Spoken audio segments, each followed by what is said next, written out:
सर्वेभ्यः सर्वाभ्याश्च नमो नमः। स्वागत है आप सभी को इस कक्षा पर। तो इस कक्षा में हम कुछ उपपद विभक्तियों के बारे में देखने वाले हैं। ठीक है, विभक्ति के बारे में यहाँ पर चर्चा करने वाले हैं। तो सीधे आगे बढ़ते हैं। प्रथमा और द्वितीया को यहाँ पर उतना ज़्यादा चर्चा नहीं किया गया, फिर भी जो कुछ द्विकर्मक धातुओं के बारे में उपलब्ध है उसके बारे में यहाँ पर चर्चा करेंगे। तो सबसे पहला सूत्र देखते हैं कि अकथितम च, है ना। तो यह क्या करता है, कर्म संज्ञा करता है। ठीक है, तो देखिए कैसे होता है कि अपादान संप्रदान करण आदि कारकों के द्वारा अविवक्षित कारक जो है वह क्या होता है, कर्म संज्ञक होता है ना। तो दुह आदि 12, नी आदि 4, कुल 16 जो धातु है द्विकर्मक धातु, धातुओं के कर्म से जिसका संबंध होता है वह अकथित कहा जाता है ना। इन 16 जो धातु है इन धातुओं के कर्म से जिसका संबंध होता है ना। धातु का जो कर्म है फिर उस कर्म का जिसके साथ संबंध है वह अकथित कहलाता है ना। 16 धातु कौन कौन से हैं? दुह, याच, पच, दंड, रुद्र, प्रच्छ, ची, ब्रू, शास, जी, मथ, मुश, यह 12, फिर नी, री, कृष, वह, यह 4 मिला करके 16 द्विकर्मक धातुएं हैं। उन सब का जो कर्म है और उस कर्म का जिसके साथ संबंध है उसे अकथित कहते हैं। ठीक है ना। इन 16 धातुओं एवं इनके समानार्थक धातुओं के योग में अपादान संप्रदान करण आदि कारकों की कर्म संज्ञा होती है और उनमें द्वितीय विभक्ति का प्रयोग किया जाता है ना। तो इन सब धातुओं के योग में कर्म संज्ञा होती है, फिर द्वितीय विभक्ति किया जाता है। तो उदाहरण पूछा जा सकता है, इसलिए मैंने यह सूत्र दिया। ठीक है, तो दुह ग्लावः धेनुम दुग्धम दोग्धी, है ना। दुह धातु है दोग्धी, इसका कर्म है दुग्धम, है ना, और इसका संबंध है धेनु से, इसीलिए धेनु में क्या हुआ, द्वितीय विभक्ति हो गया। याच हरिहि बलिम वसुधा याचते, है ना।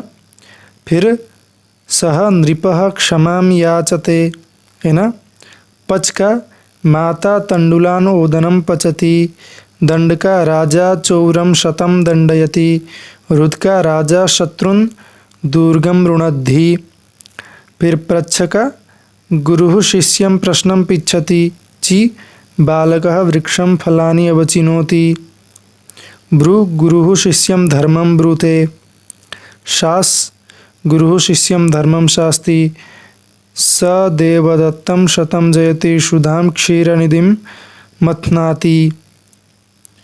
फिर यज्ञदत्तं शतं मुष्णाति, कृषकः धेनुं ग्रामं नयति, कृषकः धेनुं ग्रामं हरति, कृषकः धेनुं ग्रामं कर्षति, कृषकः धेनुं ग्रामं वहति इत्यादि।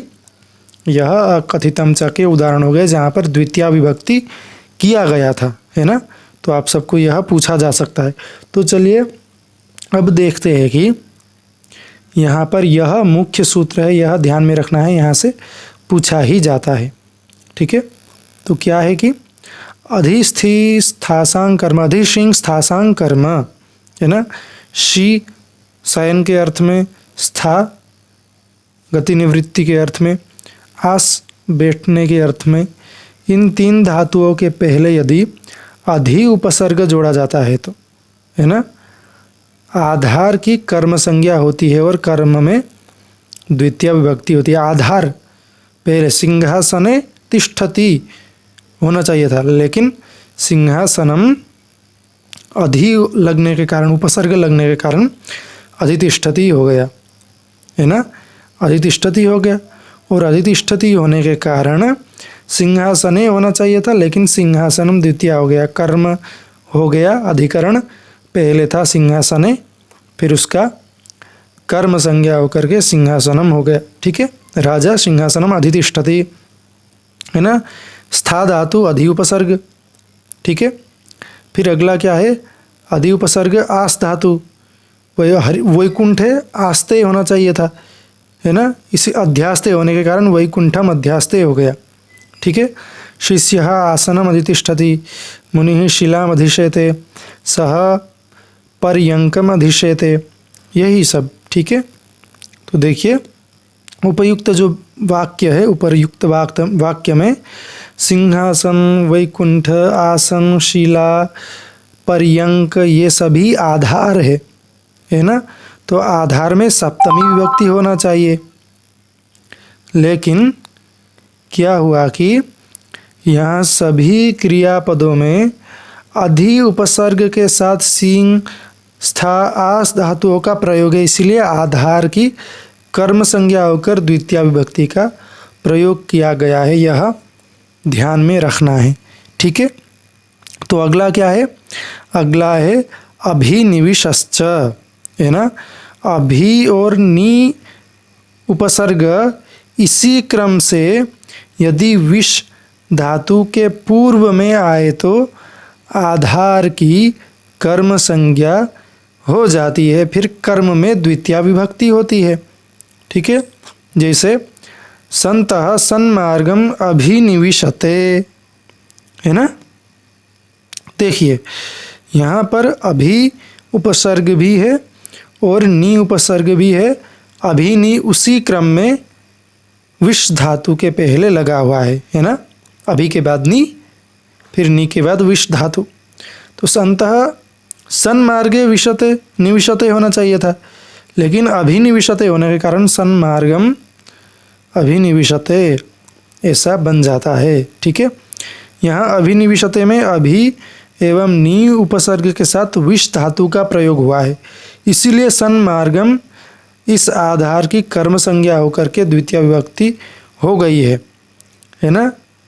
अभिनिविशते यहाँ पर सिर्फ विशते होता तब भी सन्मार्गे होता, लेकिन अभिनिविशते होने के कारण सन्मार्गम हो गया है। ठीक है, चलिए तो अगला है कि उपान्वध्यांग वसः, उप, अनु, अधि, आंग, इनमें से कोई उपसर्ग भी, कोई एक भी उपसर्ग अगर वस धातु के पूर्व में आए तो आधार की कर्म संज्ञा होती है और द्वितीय विभक्ति हो जाती है। इनमें से कोई भी एक उपसर्ग आए और बाद में वस धातु आए तो आधार की कर्म संज्ञा होकर के द्वितीय विभक्ति लगती है। जैसे नगरे वसति, है ना, अहम नगरे निवसामि, है ना। लेकिन यहाँ पर उपसर्ग लग गया, वसति हो गया, इसलिए नगरे के स्थान पर नगरम हो गया, आधार के स्थान पर कर्म हो गया और कर्म में द्वितीय, है ना, यही है। फिर जो है राजा नगरम अनुवसति, राजा नगरम अधिवसति, राजा नगरम आवसति, है ना। इन्हीं चारों उपसर्गों के योग में ही सिर्फ यह होता है। निवसति अगर होता तो यहाँ पर नहीं बताया गया, इसलिए नगरे निवसति हो जाएगा। ठीक है ना। चलिए, तो यहाँ वस धातु के पूर्व में उप, अनु, अधि, आंग उपसर्ग का प्रयोग हुआ, अतः नगर की कर्म संज्ञा हो गई और द्वितीय विभक्ति हो गई है। तो अंतरा अंतरेण युक्ते, अंतरा अंतरेण, इन अव्यय के योग में भी द्वितीय विभक्ति होती है। तो यह मुख्य है, यह ध्यान रखना चाहिए, यह पूछा ही जाएगा, तो आप सब इसे ध्यान में रखिए। अंतरा ग्रामम नदी प्रवहति, संस्कृतम अंतरेण न किमपि जानामि, तो यह पूछा ही जा सकता है, तो ध्यान में रखना चाहिए। अंतरा अंतरेण युक्ते द्वितीय विभक्ति भवति। ठीक है, तो यह भी बहुत ही प्रयोजनीय मुख्य है। अभितः परितः समया निकषाः प्रतियोगे भी यह मैंने पढ़ाया था। तो अभितः परितः समया निकषाः प्रति, इन शब्दों के योग में भी द्वितीय विभक्ति होती है। तो ये जो सूत्र मैं बता रहा हूँ मुख्य करके इन सबको तो ध्यान में रखना ही है। ग्रामम अभितः वनम अस्ति, है ना, अभितः है इसीलिए ग्रामम। आश्रमम अभितः वृक्षाः सन्ति, विद्यालयं परितः वृक्षाः सन्ति, ग्रामं परितः उपवनानि सन्ति, लंकां समया सागरः अस्ति, समय यानी समीप, लंकां निकषा हनिष्यति, हा कृष्ण भक्तं बुभुक्षितं न प्रतिभाति किंचित, है ना, छात्रः गुरुं प्रति श्रद्धाति, सह नगरम प्रति गच्छति, है ना। श्लोक में यहाँ पर अच्छे प्रकार से फिर से बताया गया कि उभा सर्वतसोः कार्या धिगुपर्यादिषु त्रिषु द्वितीयाम्रेडितान्तेषु ततोऽन्यत्रापि दृश्यते। तो मैंने यह भी पढ़ाया था।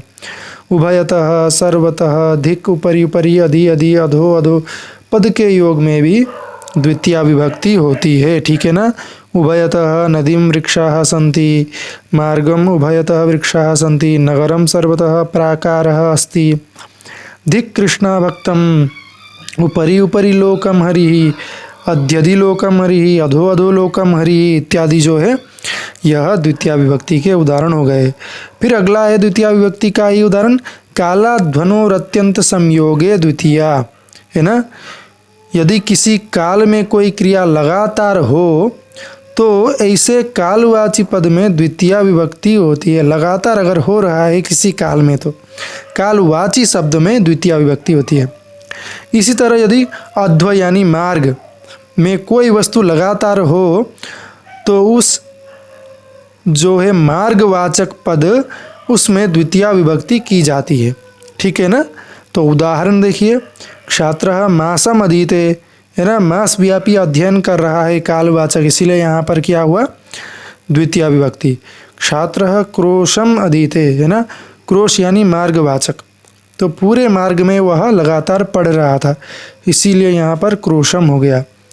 क्रोशम गिरिहि वर्तते, है ना, जितना भी मार्ग है पूरा मार्ग भर मार्ग विस्तृत पर्वत है इसीलिए द्वितीया विभक्ति। क्रोशम कुटिला नदी ही, है ना।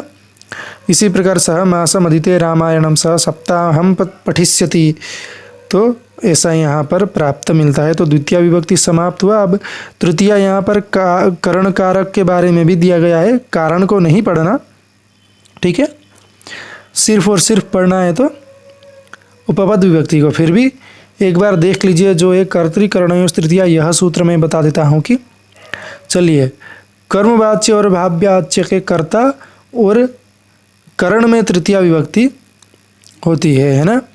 तो करण में तृतीया विभक्ति किस प्रकार से होती है। सह कुठारेण वृक्षम छिन्नत्ति, तो ऐसे प्रश्न पूछे गए हैं।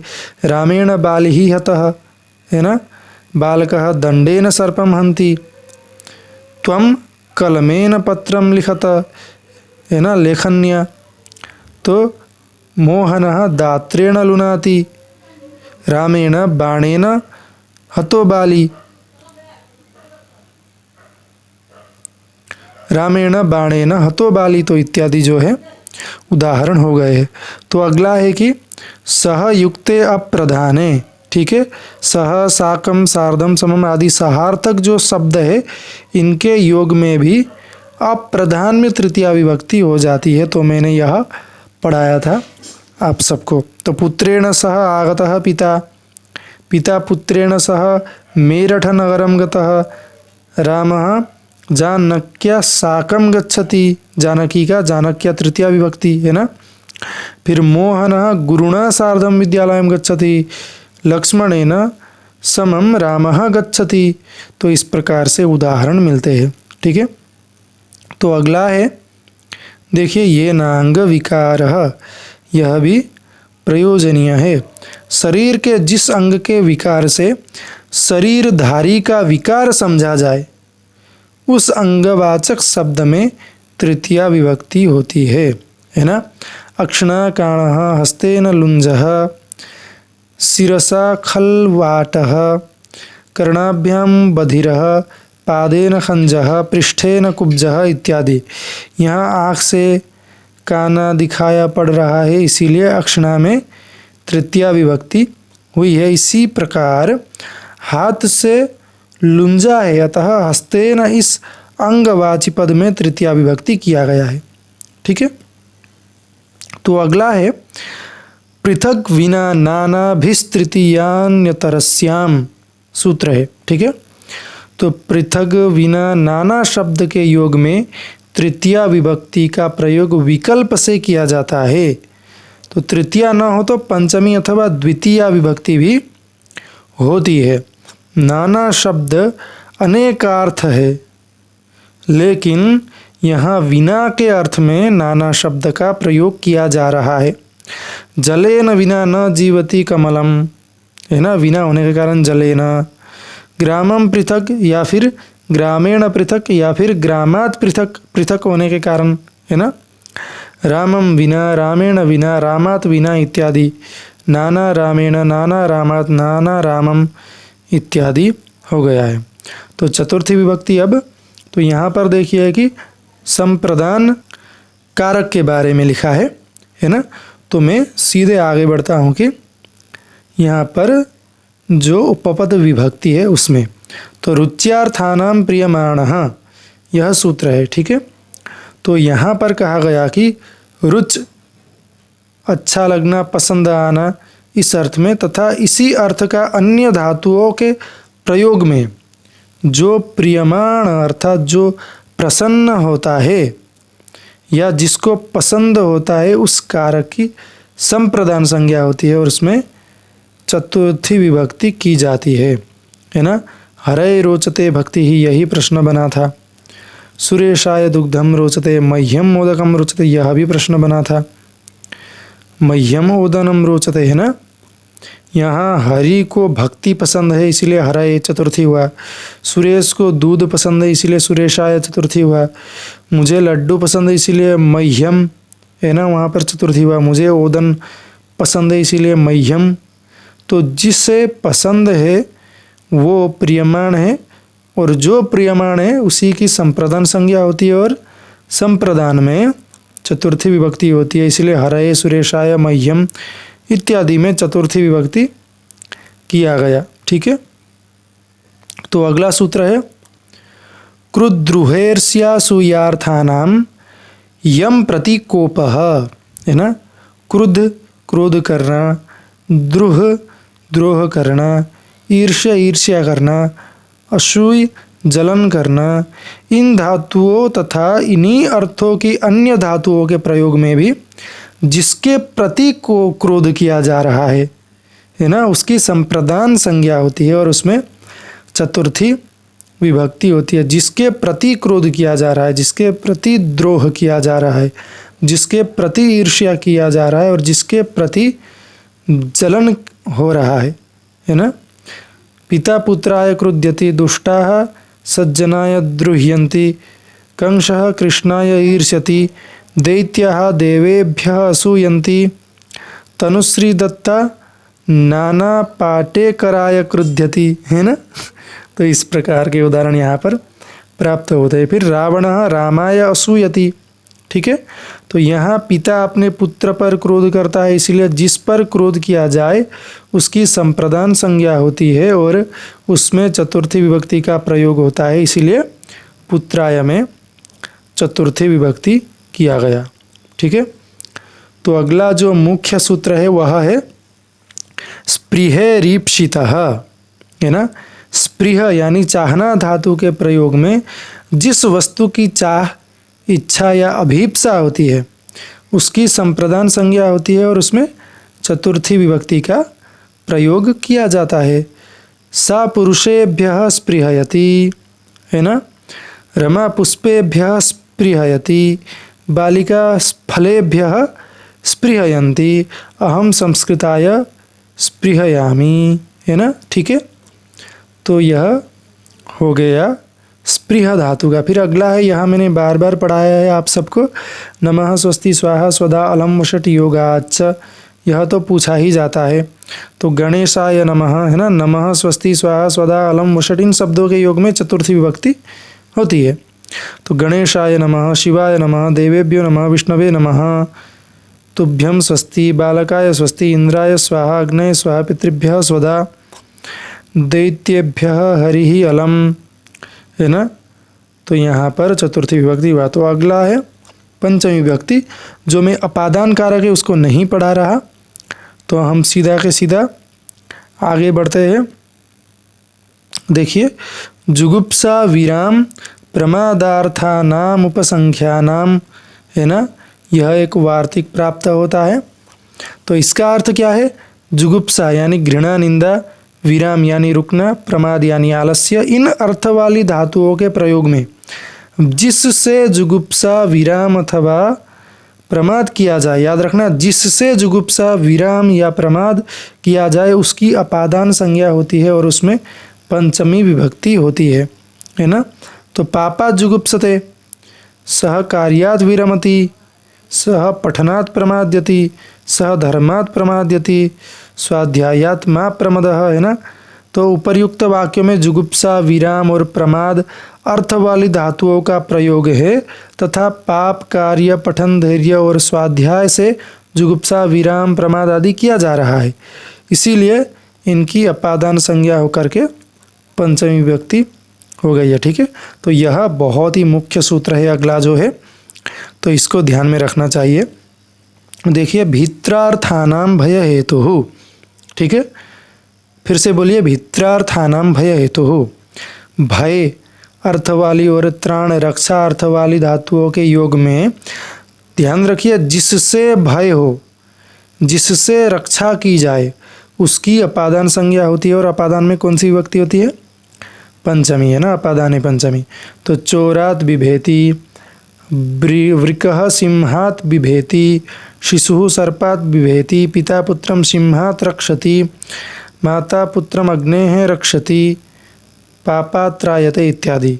तो उपर्युक्त उदाहरणों में भयार्थक भी धातु तथा त्राणार्थक रक्ष धातु का प्रयोग है तथा चोर, सिंह, पाप, अग्नि, पाप आदि से डर या रक्षा हो रही है, इसलिए ये जो शब्द है चोर, सिंह, सर्प, अग्नि, पाप आदि का अपादान संज्ञा हो करके पंचमी विभक्ति का प्रयोग किया गया है। ठीक है, तो अगला भी मुख्य सूत्र है आख्यातोपयोगे, है ना, जिससे नियम पूर्वक विद्या पढ़ी जाए या कुछ सीखा जाए, ऐसे व्याख्याता, प्रवक्ता, शिक्षक, पढ़ाने वाले की अपादान संज्ञा होती है और अपादान में पंचमी विभक्ति होती है। उपाध्यायात् अधीते, छात्रः गुरोः अधीते, रवि शिक्षकात् संगीतं शिक्षते, बालकः अध्यापकात् संस्कृतं पठति, है ना, वटुः गुरोः कर्मकांडम जानाति इत्यादि। ठीक है, चलिए, तो अगला सूत्र क्या कहता है कि अन्यारादितरर्थे दिक् शब्दान चूतरपदा जाहि युक्ते, है ना। तो देखिए अर्थ क्या है इसका, अन्य, भिन्न, इतर, रीते, पूर्व, प्राक, प्रत्यक, बहिः, आरभ्य, प्रभृति आदि शब्द के योग में पंचमी विभक्ति का प्रयोग किया जाता है। सीधे सीधे यह शब्द रहेंगे तो पंचमी का प्रयोग होगा। ठीक है, तो देखिए, अन्यः कृष्णात्, भिन्नः कृष्णात्, इतरः कृष्णात्, ऋते कृष्णात्, पूर्वो ग्रामात्, प्राग्रामात्, प्रत्यग्रामात्, भवात्, प्रभृति हरिः, शेभ्यः, है ना। ठीक है, ग्रामात् बहिः उद्यानम अस्ति, तो बहि के योग में पंचमी यह पूछा गया है। तो अगला है षष्ठी विभक्ति। सो शे से षष्ठी यह संबंध समझाता है।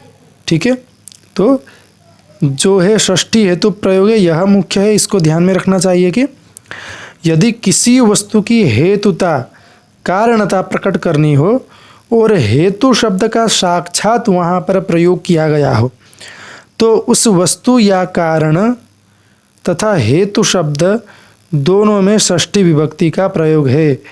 वस्तु या कारण में और हेतु में दोनों में षष्ठी का प्रयोग किया जाता है। जैसे देखिए, छात्र अध्ययनस्य हेतोः प्रयोगे वसति, अध्ययन में भी षष्ठी और हेतु में भी षष्ठी का प्रयोग किया जा रहा है। फिर अगला है सह धनस्य हेतोः सेवते, धनस्य में षष्ठी, हेतोः में भी षष्ठी। फिर सह अन्यस्य हेतु हो वसति, अन्य अन्न में भी षष्ठी, हेतु में भी षष्ठी। फिर सुमना गृहस्य हेतु हो यतते, गृह में भी षष्ठी, हेतु हो में भी षष्ठी, है ना। बालकः अध्यापकात् संस्कृतं पठति, यह फिर से आ गया, क्षमा चाहता हूँ, यह रिपीट हो गया है, ठीक है। चलिए तो अगला हम देखते हैं कि यहाँ पर जो छात्र अध्ययन के लिए प्रयाग में रहता है, अतः उसके रहने का कारण अध्ययन है, इसीलिए अध्ययन में षष्ठी विभक्ति हुई है और वाक्य में हेतु शब्द का प्रयोग हुआ है, अतः हेतु में भी षष्ठी विभक्ति का प्रयोग किया गया है ना। अध्ययन में षष्ठी, हेतु में भी षष्ठी का प्रयोग किया गया है, ठीक है। तो अगला है कि तस्य च वर्तमाने, वर्तमान अर्थ में होने वाला त प्रत्ययान्त शब्दों के योग में भी षष्ठी विभक्ति होती है ना। तो राज्ञां पूजितः विद्वान्, सर्वेषाम् आदृतः गुरुः, राज्ञां मतः बुद्धः पूजितः वा, है ना। तो यह तस्य च वर्तमाने इसका हो गया, ठीक है। चलिए तो अगला है षष्ठी चानादरे, यह आप सब एक बार देख लीजिएगा। तो मैं सीधे सप्तमी की तरफ आगे बढ़ता हूँ। आधारोधिकरणम, यह अधिकरण आधार करने वाला सूत्र है, ठीक है। तो सीधे हम शब्द के योग में जो हो रहा है उसको देखने वाले हैं। सप्तमी अधिकरणे च देख लेते हैं। अधिकरण में भी सप्तमी का प्रयोग होता है। वयम गेहे वसामः, गंगायां निर्मलं जलम, क्षेत्रेषु अन्नम उत्पद्यते, वनेषु सिंहाः वसन्ति इत्यादि। फिर यह देखिए, यह बार बार पूछा गया है जो मैं बताने वाला हूँ। कुशल तथा निपुण शब्द के योग में भी सप्तमी विभक्ति होती है ना। सह शास्त्रे कुशलः अस्ति, यह पूछा गया है। विद्वान वेदेषु निपुणः अस्ति, यह भी पूछा गया है, ठीक है। तो यह ध्यान में रखना है। तो अगला है साध्व साधु प्रयोगे च, यह वार्तिक है। साधु असाधु शब्दों के प्रयोग में सप्तमी विभक्ति होती है। कृष्णः मातरि साधुः, कृष्णः मातुले असाधुः इत्यादि, है ना। तो देखिए यहाँ साधु शब्द के प्रयोग में होने से मातरी में सप्तमी तथा असाधु शब्द के प्रयोग होने से मातुले में सप्तमी विभक्ति का प्रयोग किया गया है, ठीक है। तो अंतिम सूत्र देख लेते हैं कि यतश्च निर्धारणम, तो निर्धारण में समुदायवाचक शब्द से षष्ठी या सप्तमी विभक्ति का प्रयोग किया जाता है ना। तो देखिए निर्धारण में कैसे है सप्तमी का प्रयोग। कविषु कालिदासः श्रेष्ठः, है ना। षष्ठी का है कवीनाम कालिदासः श्रेष्ठः।